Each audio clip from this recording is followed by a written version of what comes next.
Para muitos, a tecnologia é motivo de orgulho nacional. Mas a urna eletrônica também tem sido alvo de desconfiança. Será que ela é tão segura assim? Para falar sobre esse assunto, Cidadania convidou o engenheiro Amilcar Brunazzo Filho, coordenador do Fórum do Voto Eletrônico, e Pedro Rezende, professor de computação da UNB. Sejam bem-vindos. Muito obrigado. Eu gostaria que vocês falassem sobre o Fórum do Voto Eletrônico. Professor, o Amilcar, o engenheiro que coordenou. Eu criei esse fórum, foi criado em 1998. Logo, a primeira eleição com urna eletrônica foi em 96, e em 98 nós criamos esse fórum de debate na internet, né? Pessoas se inscrevem para debater sobre a segurança do voto eletrônico. E desde lá, então, a gente vem discutindo isso aí. Com o tempo, a gente foi se especializando, conhecendo, tomando informações, passamos a frequentar o Tribunal Superior Eleitoral, que é administrador eleitoral no Brasil, e fomos colhendo informações a respeito desse sistema, né? Professor, um dado recente dá conta de que 38% dos universitários recém-saídos das escolas de nível superior no país são quase que analfabetos funcionais. Nesse sentido, a urna eletrônica não pode deixar de ser considerada como um avanço no sentido da cidadania. Ela proporciona que se vote sem precisar escrever o nome do candidato, enfim, minimamente, desde que o voto do analfabeto tem que ser considerado, porque ele paga impostos, ele é um cidadão como qualquer outro. Mas que objeção o senhor faz à urna eletrônica? A urna é só um componente do processo eleitoral. A urna é uma máquina. Ela faz o que é programada a fazer. Para mim não faz o menor sentido se falar em segurança da urna. Segurança do processo eleitoral, sim. O problema com o foco que é dado à urna como solução mágica para os problemas inerentes à democracia, né? A tentação à trapaça na contagem, na montagem dos mapas de totalização, não vão desaparecer com a tecnologia. Ou seja, o senhor está lançando uma dúvida não exatamente quanto ao equipamento, não, mas quanto à lisura do uso de quem programa e de quem o apura. Opera. O perigoso em se fetichizar a tecnologia é que o eleitor pode ser induzido a entender o processo eleitoral como se fosse um videogame. E com isso, ele involuntariamente ou inconscientemente abdica do seu papel fundamental no processo, que é fiscalizar não só a campanha e o cumprimento das promessas durante o exercício do mandato, mas também a correta coleta, contagem, apuração e totalização dos votos. Sobre esse aspecto, eu gostaria de falar sobre o que acontece em outros países que usam o voto eletrônico. Você falou do voto do analfabeto. Aqui o eleitor brasileiro precisa digitar o número do candidato. No resto do mundo, onde se usa urnas eletrônicas, não precisa mais, nem o número precisa digitar. Aparece uma tela grande com todas as fotos, nome do partido, tudo. Ele vai escolhendo por cores, por foto, tudo.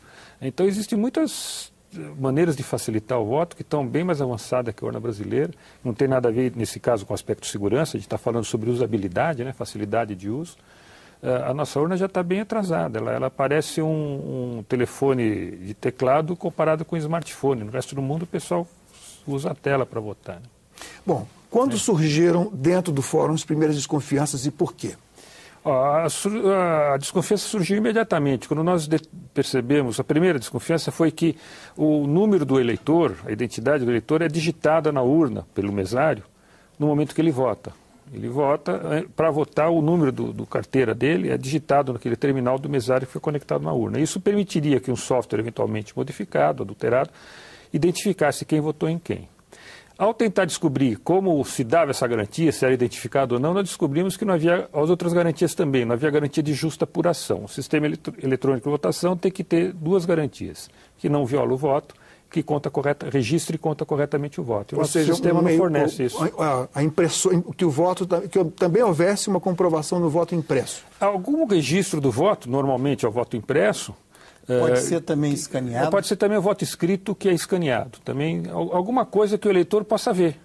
Porque o eleitor brasileiro hoje, dos eleitores que votam com urna eletrônica, no mundo inteiro, é o único que não pode ver para quem foi gravado o seu voto. Né? Eu vou contrapor ao raciocínio de vocês algo que está acontecendo agora recentemente. O Tribunal Regional Eleitoral do Rio de Janeiro proibiu terminantemente a entrada de celulares ou quaisquer outros aparelhos eletrônicos que possam fotografar o voto dentro da cabine. Por quê? Porque milícias e traficantes que dominam determinadas áreas estão pressionando o cidadão. A existência de um voto impresso ali também não seria uma forma, abriria um espaço para isso? Não, esse é um engano que o administrador eleitoral, a Justiça Eleitoral, vende essa ideia. Isso foi uma mentira plantada dentro da Casa Legislativa irmã desta. Durante uma audiência pública de votação do projeto de lei 2003 que retirou o voto impresso. Naquela altura, o ministro Nelson Jobim, que, se não me engano, ainda era ministro Supremo. O deputado Moroni Torgan que fez essa afirmação. Enquanto ria, a Câmara mostrou ele rindo, fazendo essa afirmação. Qual afirmação exatamente? De que o voto impresso permitiria o eleitor comprovar a terceiros em quem ele votou. Olha, eu gostaria de falar o seguinte. Primeiro, essa decisão do Tribunal do Rio não é do Rio, é nacional. A regulamentação do voto eletrônico impede que o eleitor use qualquer aparelho que possa gravar o voto. Né? Não é só o Tribunal do Rio, é nacional essa recomendação. E é realmente um problema que ocorre. A questão do voto impresso, o que se propõe é que o voto impresso seja visível para o eleitor através de um visor, que ele confirma, como é usado no México, por exemplo, é assim. O eleitor vê o voto impresso, confirma, ele cai numa sacola, o eleitor não pega na mão. Ele não leva para fora. Mas o ministro Nelson Jobim alegou na ocasião que era muito caro colocar impressoras ao lado outro argumento falho, totalmente mentiroso, porque essas urnas que são usadas nos países que eu já citei, Peru, México, Argentina, Venezuela, Bélgica, Estados Unidos, que tem o voto impresso, tem uma impressora só, que imprime o voto, imprime os outros documentos. A urna brasileira já tem impressora, ela não precisa de outra impressora. Qual o custo em dólar da urna desses países e a urna nossa brasileira? Vamos dizer que não é mais cara. Vamos dizer que é 1/10 do que se gasta hoje com a introdução da identificação biométrica. Esta sem nenhum efeito de segurança como alardeado. Bom, sejamos claros aqui. Com certeza os senhores estão opondo, os senhores fazem oposição ao sistema que em uso. De forma acachapante, é tido como sucesso no nosso país. Ele é rejeitado no mundo inteiro. Somente no nosso país ele é tido como de sucesso. Dentro da propaganda oficial apenas. Com licença, só uma pequena observação. Sim. Os senhores já foram pressionados ou já foram objeto de algum tipo de interferência porque fazem esse tipo de estudo? Sim, eu estou sendo investigado pela polícia. Plena liberdade? Não, eu estou sendo investigado pela Polícia Federal porque com acusação de difamação contra os técnicos do Tribunal Eleitoral. O senhor teve então que constituir advogado para se defender? Sim. Estou sendo processado. Quer dizer, processado não, ainda está em fase de inquérito. Bom, então eu vou fazer uma outra pergunta aqui. Toda vez que acontece um acidente, de automóvel nem tanto, que é muito comum, mas se tem um acidente de avião, por exemplo, surge aquela dúvida, foi a falha do equipamento ou foi falha humana? A gente sabe que o equipamento é muito difícil, uma urna não vai, até por fadiga, eu acho que isso não vai acontecer, porque ela funciona uma vez a cada 2 anos, depois ela digamos assim, ela é atualizada do ponto de vista tecnológico. Mas quantas pessoas são responsáveis pela codificação, pelas senhas ali? Quantas pessoas e com que intervalo de tempo elas são avisadas de que vão ter que programar tais e tais urnas para as eleições majoritárias e proporcionais? Todo o software é feito por funcionários do tribunal, funcionários carreiros que trabalham lá direto. O software das urnas, o software de totalização também, que faz a base de dados, né? É tudo funcionário de carreira que está lá, sempre sabe qualquer hora quando vai ser eleição. Tem alguns funcionários também dos forcenores do TSE que também detêm informação sobre o software. Esses de fora do TSE são poucos. Do TSE deve ter de 50 a 100 pessoas lá dentro que têm acesso ao sistema. Em relação às senhas, existe também a senha para acessar o banco de dados de totalização, que é necessário para introduzir exceções, como boletins de urna que não bateram a consistência, que precisam ser completados, porque a sessão eleitoral foi a votação manual ou votação mista. Então, na etapa da totalização, existe alguma senha que é necessária para cuidar das exceções das sessões eleitorais que vão chegando para a totalização. Neste caso, não são os programadores que usam essa senha durante a totalização. São outros? São os administradores do processo que estão lá encarregados de executar a totalização. Mas são ambos empregados do mesmo... Da Justiça Eleitoral. Da Justiça Eleitoral. Um grupo tem contato eleitoral com o outro? O que acontece no Brasil é que a mesma entidade responsável por executar a eleição também é a entidade responsável por julgar esse processo. Então, quem é que vai julgar contra si mesmo? O senhor está sendo processado. Quem assina... Na verdade, vou ser correto, não processado. Estou sendo, por enquanto, investigado. Investigado. Fazer inquérito. Em sendo o inquérito da Polícia Federal, já exerce uma pressão, digamos, considerável sobre o senhor. O que diz... O senhor pode me dizer o que está escrito lá nessa investigação? O senhor tem acesso? Não, eu fui chamado para depor e não me apresentaram com a acusação. Isso quando foi? Há um ano atrás. Foi após as eleições de 2010, isso? Após as eleições de 2010. Bom, algumas notícias de jornal que a gente sabe em alguns estados, no estado do Rio de Janeiro, se não me engano, em Minas Gerais ou São Paulo, não me vem à memória agora. Mas não deixam de ser acusações pontuais. Pergunto, antes de haver a urna eletrônica, havia muita fraude, muitas possibilidades que a urna eletrônica, evidentemente, não as multiplicou. Bom, fazendo tábula rasa desse raciocínio aqui. Qual a desvantagem que ela trouxe, então? Posso responder? Então, eu gostaria de responder também. Responde primeiro, Pedro. Qual fraude é pior? A que é visível ou a que é invisível? O fato de que hoje ninguém consegue provar que há fraude não significa necessariamente que elas não mais existam. O que aconteceu com aqueles que antes fraudavam? Foram para casa vestir pijama e assistir o resultado da votação na televisão? O resultado que saía dias e dias ou semanas depois? Bom, o mágico não precisa ser rápido com a sua caixinha para produzir o efeito da ilusão. Quando o ex-vice-presidente Al Gore perdeu a eleição para o George W. Bush nos Estados Unidos, houve uma recontagem de votos ou seja, o sistema tradicional de urna, de votação escrito no papel, não eliminou também a possibilidade de Mas o que você está errando, Paulo, é na comparação urna eletrônica com voto manual, achando que a urna eletrônica então resolveu o problema. Nós comparamos uma outra coisa. Nós comparamos a urna eletrônica que não permite a auditoria do resultado com a urna eletrônica que permite, como é usado no resto do mundo. O resto do mundo usa a urna eletrônica. Nós não somos contra a urna eletrônica. Nos Estados Unidos parece que eles ainda não usam. Usam. 39 dos 50 estados usam urna eletrônica de segunda e terceira geração. Por que esses 11 não usam? Os 11 estados restantes dos Estados Porque Unidos... ainda não aderiram à norma técnica que foi escrita nos Estados Unidos em 2007. Você está falando do problema de 2000. Depois desse problema de 2000, foi criada uma lei em 2003 que estimulava o uso de urnas de primeira geração. Foram usadas em 2004. Deu tanto problema urnas de primeira geração lá que já saiu uma norma técnica que proíbe o uso de primeira geração, tem que usar de segunda geração. 39 estados já estão nessa situação. Uma outra pergunta. E não é só esses 39 estados, o resto do mundo também. Essa discussão que nós estamos tendo aqui... Nós estamos discutindo entre urnas que dá para auditar e urnas que não dá para auditar. Aconteceu nos Estados Unidos há mais ou menos 8 anos atrás. Foi em 2004 essa discussão, se tinha que mudar para ir urna com o voto impresso. E hoje eles estão, a maioria dos estados, proibindo urnas que não permitem recontagem. Apenas o Brasil ainda usa urnas que não permitem recontagem. Isso é bom ou ruim para a democracia? A urna brasileira, o modelo de urna brasileiro, foi declarado inconstitucional na Alemanha. Foi usado em 2005 lá e foi declarado inconstitucional. Não pode usar mais. Tem que ser sistemas de segunda geração com voto impresso. Nós não somos contra a urna eletrônica, somos a favor da urna eletrônica, com auditoria. Bom, uma outra pergunta que eu tenho, que a minha curiosidade é enorme, porque nunca tive oportunidade de conversar com especialistas da categoria de vocês. Eu sou um curioso, como jornalista, e o espectador com toda certeza também é.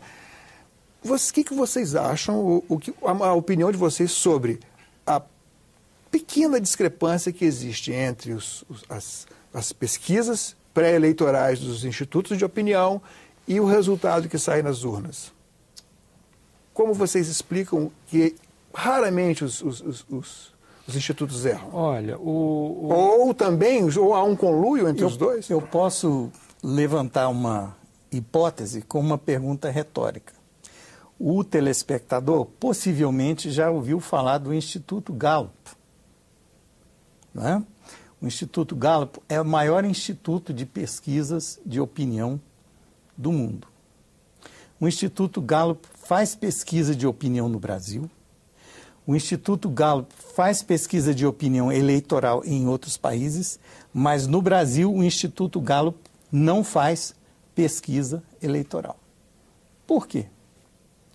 É curioso o fenômeno de, em alguns estados, quando se aproxima a eleição, institutos de pesquisa começam a divergir em relação às suas previsões.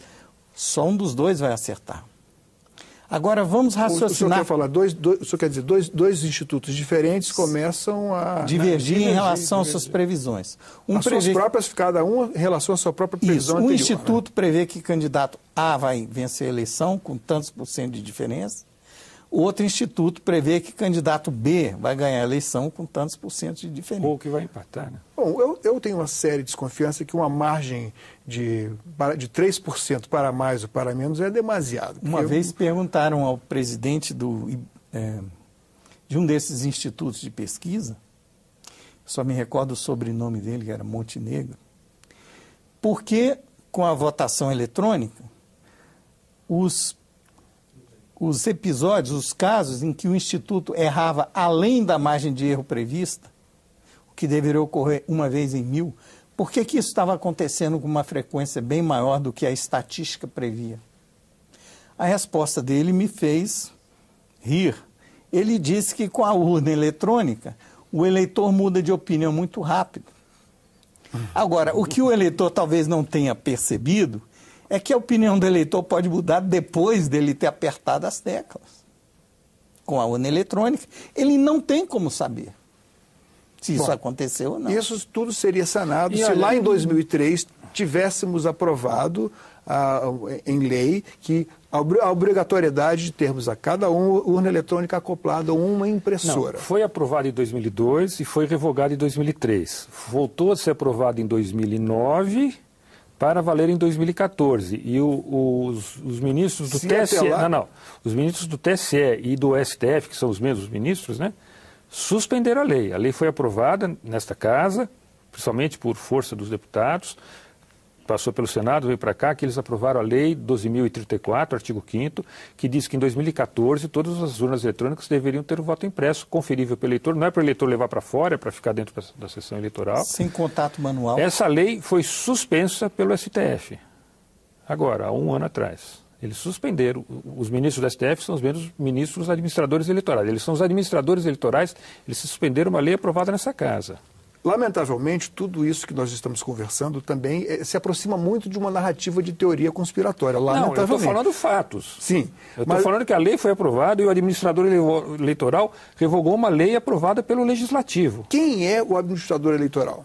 Quem faz as eleições? Quem que é? Eu pergunto, quem que é o administrador eleitoral? É o tribunal? É o tribunal também. O tribunal é outra função dele. Há, então, uma guerra de poder na qual, segundo a sua... Há um acúmulo de poderes e quem controla o processo eleitoral... Paulo, permita-me comentar que nós estamos diante de um velho vício da democracia brasileira. A concentração de poderes no processo eleitoral, ela nasceu com a República Velha.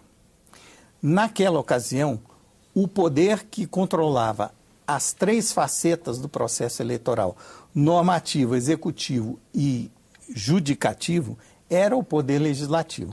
Os mapas eleitorais vinham dos estados para... Que eram vitalícios, né? Os senadores eram vitalícios. Para o Congresso Nacional no Rio de Janeiro, e o Congresso tinha 8 meses para entrar num acordo sobre quais mapas eram considerados legítimos, quais eram considerados fraudados, quais iam ser descartados, quais iam ser refeitos. O senhor se refere ao voto a antes da década de 30 do século passado. Antes da década de 30. Muito bem. Para corrigir esse desvio, a Revolução de 30 fez um movimento pendular. Tirou esses 3 poderes do legislativo e colocou na mão do judiciário. Continua acumulado. Continua acumulado agora em outro poder, no judiciário. Que os senhores sugeriam... E é só no Brasil que é assim. É só no Brasil que é assim. O que os senhores poderiam sugerir, com base no que é feito nos outros países, que não só para a urna, mas principalmente a essa divisão de poder? Que a Secretaria de Informática do Tribunal deixe de ser uma coisa embriônica. Preta. Para quem está de fora, sim, porque é o único controle que é exercido sobre a atividade dessa secretaria é do próprio tribunal, que, pela lógica, não iria julgar contra si mesmo. Mas o senhor também é onde concordar... No Fórum do Voto Seguro, o voto eletrônico que você perguntou no começo, que nós fundamos, tem lá o quadro de nossas recomendações. São 2, 3 recomendações bem diretas. Primeiro, tem que dividir os poderes no processo eleitoral no Brasil, como é no resto do mundo. Um órgão para fazer eleição, administrar a eleição, um para julgar, outro para regulamentar. Por exemplo, no Peru, na Venezuela, existe um órgão eleitoral que é independente dos outros 3 poderes. Isso está sendo implantado agora no Equador. É assim no Chile. Na Argentina, o executivo eleitoral não está ligado ao judiciário eleitoral, são independentes. Tem que fazer alguma coisa assim. Todos são humanos. Todos são... Sim, mas um fiscaliza o outro. São um fiscaliza o outro. Você veja, aqui a gente entra com... Quando você descobre que há algum mau funcionamento no equipamento eleitoral, na urna eletrônica, como foi descoberto em 2006 em Alagoas, os arquivos de auditoria mostravam que o funcionamento estava errado da urna. Isso foi comprovado? Comprovado. Os documentos foram obtidos. Já ocorreu, por exemplo... não dizia quantos votos. Comprovação, não. Você assinalar o voto para um candidato e ser desviado para outro. O sistema não registra o voto, como você sabe. Não permite recontagem, não se pode saber disso. O sistema é feito para não gerar... Mas na memória lá do... Vou lhe dar um exemplo do que pode ser detectado. Você abre um arquivo chamado log da urna, lá está listado quantos eventos eleitor vota ocorreram entre 8 da manhã e 5 da tarde. Suponha que numa sessão eleitoral tenham havido 315 eventos eleitor vota. Sai o boletim de urna, é publicado na internet, aquela sessão eleitoral, somando todos os votos brancos, nulos e dos candidatos, 327. Ou seja, 12 a mais. Discrepância. Quando isso é apresentado como prova de que algo aconteceu de errado naquela sessão eleitoral com a votação, como sai a sentença? Não há prova de que o que se provou, o que se mostrou, tenha alterado o resultado da eleição. Então, quem está julgando essa? Agora, veja bem, quem fez a máquina que acusou quantidade de votos X num arquivo e quantidade de votos Y em outro arquivo? O administrador eleitoral. Aí você entra com um processo dizendo, olha, a sua máquina não funcionou durante a eleição. Quem vai julgar? Ele é o juiz eleitoral também. Aí ele diz, olha, a minha máquina funcionou bem, a sua prova, aquele arquivo que você disse que está errado, não está, aquele não vale, só vale o outro que está certo. Isso acontece, existem ações assim no Brasil, isso está acontecendo. Quem fez essa denúncia, pegou os arquivos, mostrou que tinha diferença, entrou com processo, foi condenado por litigância de má-fé. Isso e a auditoria não foi feita. Concretamente em que data? Onde? 2006 em Alagoas. E há algum outro evento da mesma foi natureza? Foi detectado que 20 mil votos, havia diferença de 20 mil votos entre o arquivo de boletim de urna, que são os resultados, e os arquivos de log. Mas isso não demandaria um técnico altamente capacitado para operar essa fraude? Foi solicitado fazer uma auditoria e não foi permitido. Ou seja, houve o martelo da justiça bateu em cima Paulo, e proibiu que houvesse. Paulo, não permitiu que houvesse. Eleitor, preste atenção. Eu desconfio que algo aconteceu de errado nessa eleição. Vou ao órgão competente pedir impugnação da eleição. Essa eleição precisa ser refeita porque algo errado ocorreu na sua execução. O que o julgador quer? Quer provas. Onde estão as provas? Com o julgador. Provas materiais. Isso. Provas materiais. Estão com o próprio julgador, que por sinal e por acaso é também o responsável o pelo réu. equipamento que falhou. O réu. Era quem era responsável pelo que a eleição ocorresse corretamente. O réu vai fornecer provas contra si mesmo próprio, para ele próprio se julgar culpado. Bom, isso é um ponto. Bem, agora, gaba-se então. Eu acho que devemos admitir que o fato de estarmos caminhando para urnas com o voto, com a identificação do eleitor através da impressão digital vai também ser um movimento positivo no sentido da transparência. Não, esse é outro engano. Ledo engano. Eu engano. O real objetivo da biometria não é impedir a fraude. Qual seria, então? Esta é uma grande questão. Quem tem interesse nesse cadastro biométrico? Na última eleição no Maranhão... O TSE captura a impressão digital dos 10 dedos dos eleitores. Na urna eletrônica, para reconhecer a identidade do eleitor, só tem 2. As outras 8 o TSE não usa. Por que ele captura as 8? Que ele não usa? Eu só estou perguntando. Alguém conhece algum mecanismo de identificação biométrica que não tem uma cancela do lado para quando a medida dá errada? Quando o dedo não é reconhecido corretamente? Bom, o senhor conhece alguma catraca que, por identificação digital, que não tem uma cancela lateral? A urna eletrônica é exatamente da mesma forma. Vai continuar existindo uma senha que o mesário pode usar para liberar o voto de quem não se identificou ou não foi identificado adequadamente com o seu dedão no leitor biométrico. Mas, evidentemente, essa cancela terá que ser sempre uma exceção, não uma regra. Não, mas o fabricante do equipamento... Quem punha votos na urna manual não era regra, era exceção. Quem deixava o eleitor pôr mais votos lá dentro? Ou era o mesário, ou era o funcionário que transportava, era algum funcionário do administrador eleitoral que permitia pôr voto lá dentro. Na urna eletrônica, o mesário continua pondo voto na urna eletrônica, mesmo biométrica. O fabricante da biometria... É ilusão que a biometria acaba com isso, acaba, continua a fraude. O fabricante possibilidade de fraude. Bom, o fabricante do equipamento biométrico alega que o dispositivo que foi adquirido pela Justiça Eleitoral, com o software que vai estar rodando para executar a identificação biométrica, deve dar uma média de 1% de falsos negativos. Então, se não houvesse trapaça ou má-fé, não é nem muito nem pouco. É o que a tecnologia, nesse nível de custo, pode oferecer. 1%. Se não houvesse nenhum sinal do que uma palavra que o senhor gostou de usar aí, conspiração, eu não acredito em teoria da conspiração.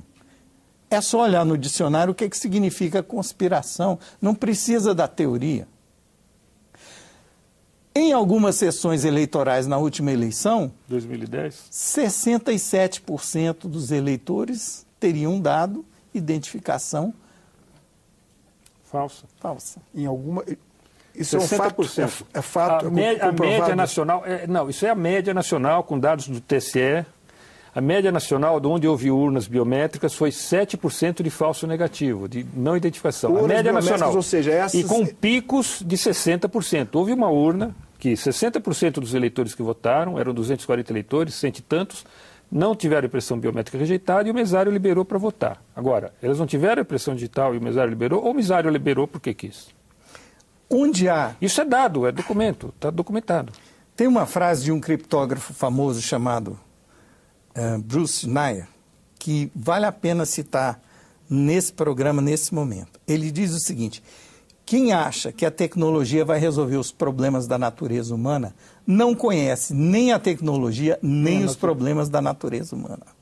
Bom, eu preciso deixar bem claro que o nosso objetivo aqui não é exatamente lançar qualquer dúvida sobre a lisura do sistema, senão até podemos ser incursos aí em alguma investigação da Polícia Federal, não é? Eu apenas trouxe busquei trazer 2 especialistas que lançam sérias dúvidas quanto à capacidade do sistema ser 100% correto. Eu gostaria de recomendar para quem estiver nos ouvindo que procure se informar o que está ocorrendo no resto do mundo, porque essa informação que o Brasil está na frente do processo eleitoral é totalmente falsa, o eleitor brasileiro está sendo enganado. No resto do mundo, o sistema já evoluiu para sistemas com auditoria, com voto impresso, e só que nós continuamos com esse sistema. A questão, Paulo, que eu levantei sobre tecnologia e problemas da natureza humana, tem a ver com interesses conflitantes. Um processo eleitoral sempre vai ter mais de 2 interesses potencialmente conflitantes concorrendo para atingir um objetivo. O eleitor que quer eleição limpa, um candidato que quer ganhar, se possível, fraudando, se puder fazê-lo impunemente, e o seu concorrente. 3 interesses potencialmente conflitantes. Em situações de risco onde há mais de 2 interesses potencialmente conflitantes, considerar a possibilidade de conluio é um dever do profissional de segurança, não é paranoia nem teoria conspiracionista. Ou seja, há que desconfiar do caso. Portanto, a tecnologia nunca vai resolver os problemas de um mesário desonesto. Ele vai saber como burlar, porque vai haver como, não adianta tentar fazer a tecnologia mais complexa, ele vai descobrir como burlar a tecnologia disponível para coletar votos, para que ela subverta o seu propósito legítimo. Bom, nosso tempo está terminando. Eu agradeço a extremamente gentil visita de vocês aqui. Quero dizer que o programa está aberto a qualquer ponto de vista, inclusive os que são contra são a favor, evidentemente. E agradeço a presença de vocês aqui. Muito obrigado, Paulo, pela oportunidade. Cidadania entrevistou Amilcar Brunazzo Filho, coordenador do Fórum do Voto Eletrônico, e Pedro Rezende, professor de computação da UNB, sobre o tema Segurança da Urna Eletrônica. Para enviar críticas, sugestões ou mesmo baixar uma cópia deste ou de qualquer outro programa da TV Senado, acesse www.senado.gov.br/TV. Obrigado pela atenção e até o próximo Cidadania.